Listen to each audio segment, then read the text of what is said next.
Hello à toi, c'est Kazin, j'espère que tu vas bien. Ah là là, étincelle déferlante. Rappelle-toi, hein, série sortie en novembre, j'ai envie de te dire, c'est quasiment hier. Et pourtant, tu vois, on était relativement tranquille. Bon, on était même tranquille, hein, parce que ça a pris, voilà, au moment où la sortie, enfin, la série est sortie. Moi, je me souviens encore, hein, je suis allé en après-midi pour aller récupérer une ETB. Il en restait, je crois, une dizaine, en milieu d'après-midi. Alors, c'était pas la folie, hein, c'est pas le stock de dingo, hein. Et puis j'en ai revu de temps en temps à Auchan et ainsi de suite, et puis des boosters individuels, des tripacks, etc., etc. Et quand tu y repenses, on est quasiment à une série qui challenge, qui est quasiment au même niveau que Évolution Prismatique. Et pourtant, tu as quand même un contexte qui est complètement différent. Comme je te dis, hein, on était quand même tranquille, surtout pour avoir des boosters, quoi. J'ai envie de te dire, pour avoir des boosters étincelles différentes, on était tranquille, des tripacks aussi. Il y a eu énormément de retours, hein, on a vu, hein, ça revenait, hein, tu passais toutes les semaines, tu avais des petits items qui popaient. Alors ça partait vite, hein, c'est certain, mais... Et puis au final, tu t'aperçois que Évolution Prismatique, c'était explosif. Des 2-3 heures d'attente devant les boutiques avant que ça ouvre, enfin un truc de fou, quoi. Et puis, au final, un tripack, enfin un tripack ou un coffret poster, c'est 30 balles, quoi. Une TB, 110, 120. Et là, on va voir ensemble, évidemment, étincelle déferlante. Comme quoi, hein, tu vois, c'est toujours pareil. Hein, c'est-à-dire que c'est pas parce qu'il y a énormément d'engouement que quelques jours avant la sortie, ça a tout déplafonné.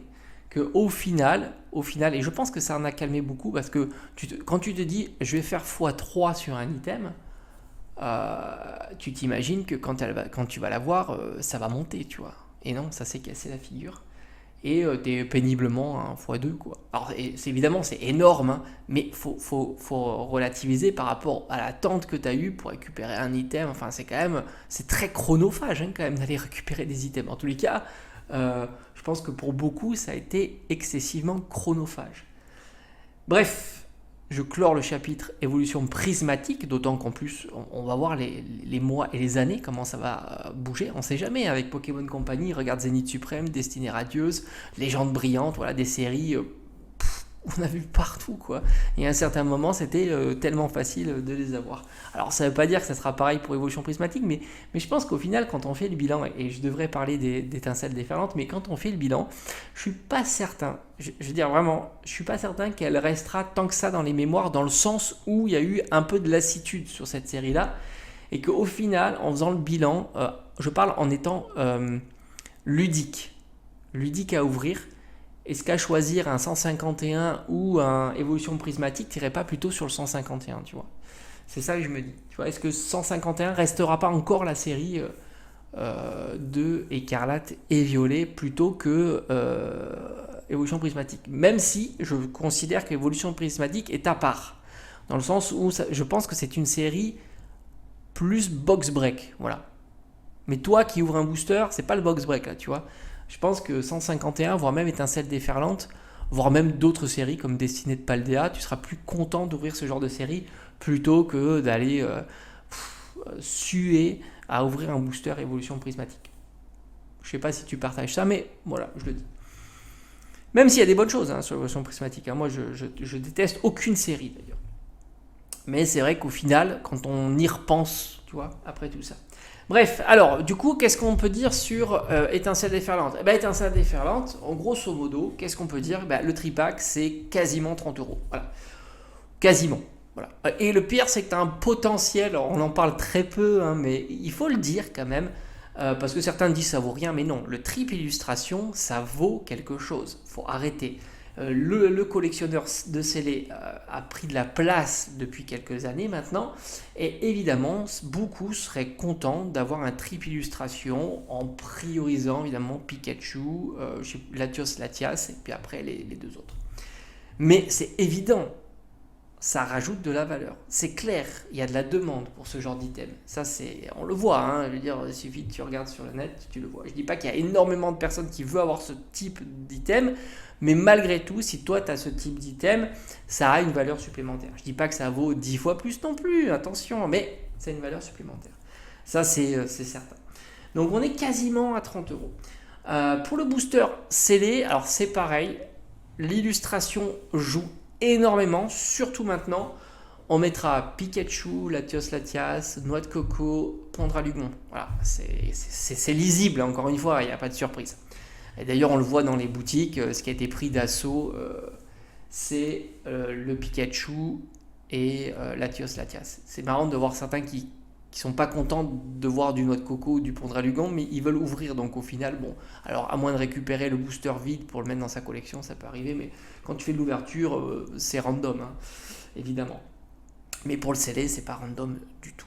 Et du coup, Pikachu, je pense qu'on est plutôt proche des 15 balles, et puis les autres, on est plutôt proche des 10 euros. Voilà, grosso modo, c'est ce que j'observe. D'autant qu'en plus, faut pas oublier, et ça va un petit peu chambouler le game, c'est qu'ils vont abandonner, malheureusement, le booster avec le plastique, le scellage plastique. Parce que, je suppose, c'est l'écologie, hein, voilà. Et du coup, certains m'ont rapporté que le packaging extérieur ne correspond pas obligatoirement au packaging intérieur. Grosso modo, tu vas avoir une illustration Pikachu à l'extérieur et un booster. Enfin, là, j'utilise Noix de Coco, mais enfin, ça sera pour cette série-là, mais évolution, ça sera aventure ensemble. Voilà, l'illustration qui correspond pas. Franchement, je sais pas, j'ai pas ouvert de booster type Lorcana, mais certains l'ont rapporté, donc ils ont dû en voir des ouvertures pour Pokémon. Et est-ce que ça perturbera beaucoup forcément, vu que tu sais pas, je pense pas au final. Moi, ce qui me perturbera le plus, c'est le fait que, moi j'ai déjà vu sur Magic, c'est que ça se décolle assez facilement en haut, avec toute la problématique qu'il peut y avoir. Voilà. Alors qu'on était plutôt tranquille sur les boosters. On risque d'avoir les mêmes problématiques que les coffrets. Voilà, ce qui est dommage, en final. Mais bon, moi je m'en fous, je les achète en boutique, Carrefour, Fnac ou quoi, j'ai peu de soucis là-dessus. Après, on a. Alors, je vais prendre tous les items parce qu'on m'a parlé du kit d'AP, mais je vais en faire une vidéo question-réponse, enfin commentaire-réponse, kit d'AP. Mais bon, si tu me suis depuis un petit moment, tu sais que moi, le kit d'AP, j'adore ça. J'en ai malheureusement qu'un seul sur épée et bouclier, hein, qui est le style de combat, ce qui est pas mal, hein, attention, hein, parce que tu as Demolos, je crois que c'est Demolos Stamp qui est plutôt recherché, mais c'est une dinguerie, hein, évidemment, les kits d'AP. Alors maintenant c'est compliqué de les avoir, hein, c'est des trucs de tournoi, bon après voilà, c'est compliqué. Avant c'était plutôt simple avec le build and battle. Bon. Alors le kit d'AP, on est dans les 70 euros pour cet item là. Je pense qu'on doit tourner autour des 70 euros. Ce qui est beaucoup, il n'y a que 4 boosters, mais il y a une carte stamp. Évidemment. C'est un item compliqué maintenant, hein, c'est ça. Le bundle, on est aux alentours de 60-65 euros. Hein, on est calé sur 10 euros du booster. Et c'est marrant parce que tu prends évolution prismatique. Le bundle, on est quasiment à 60, presque à 60 euros. On est à quoi, 65 euros là, on est à 60. Alors que il y avait quand même de la dispo sur Amazon. Il y a eu énormément de moments pour en acheter. C'était pas si compliqué, c'est revenu et ainsi de suite.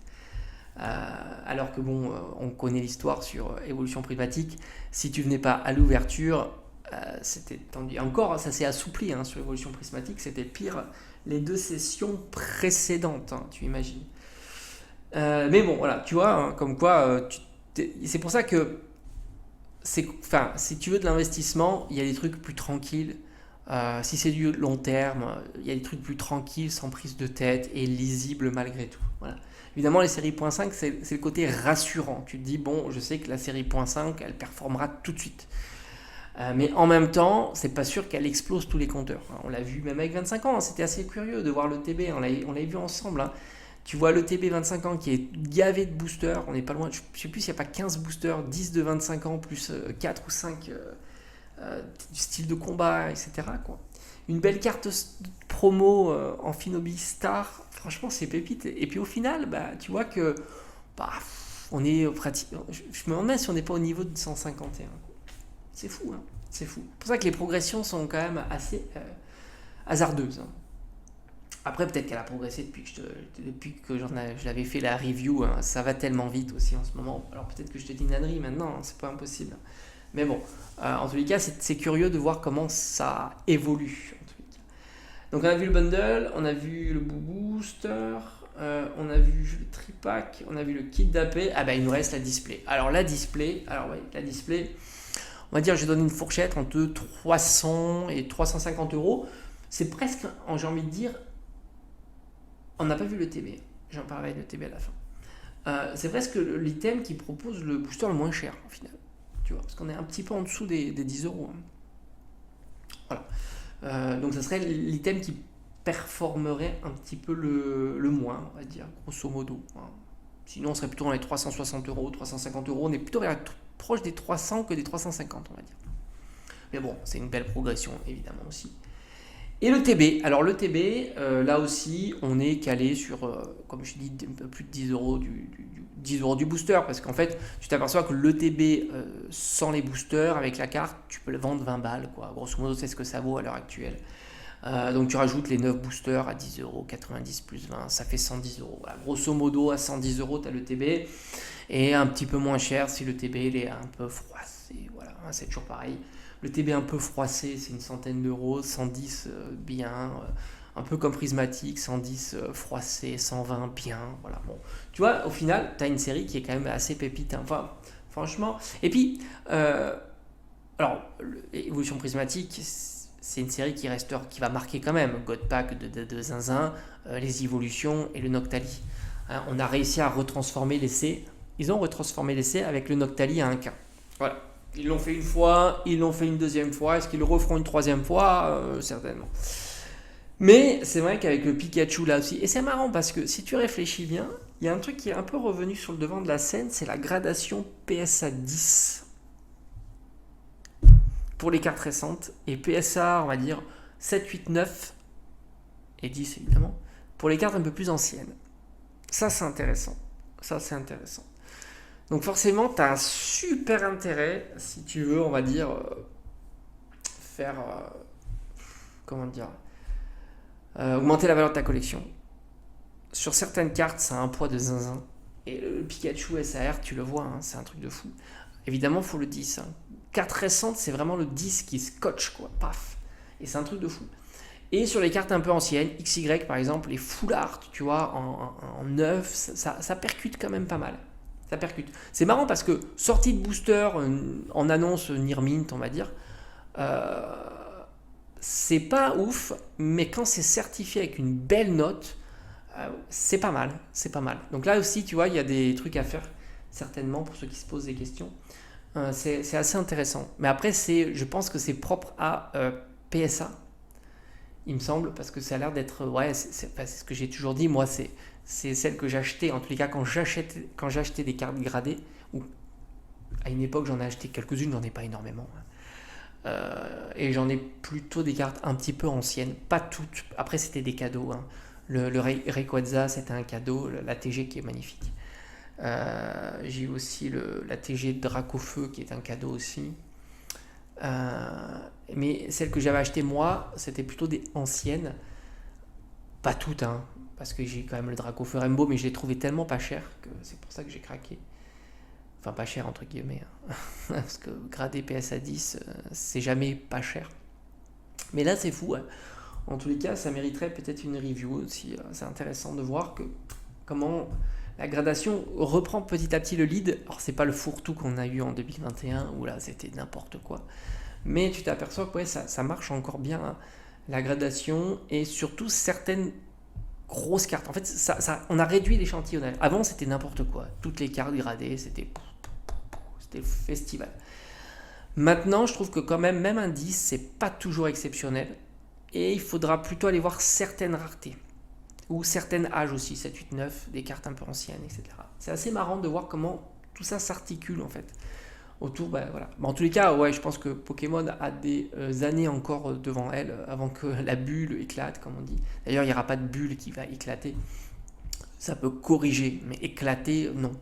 Non, non, éclater, c'est quelque chose de violent où tu perds plus de 50% de la valeur. Je n'imagine pas, parce que ça fera il y aura des aubaines en tous les cas. N'oublions pas que Pokémon, il y a aussi énormément de professionnels qui tournent autour de Pokémon, des créateurs de contenu, box breaker, il y en a plein, event et tout ça. Donc par conséquent, ça crée des supports, hein, tout simplement. Et ça crée de la demande, surtout quand l'offre commence un peu à tanguer, tu vois. Donc, évidemment qu'il y aura toujours des effets comme ça, où bah, quand il y aura 20 ou 30% de diminution, ce qui peut arriver, ça.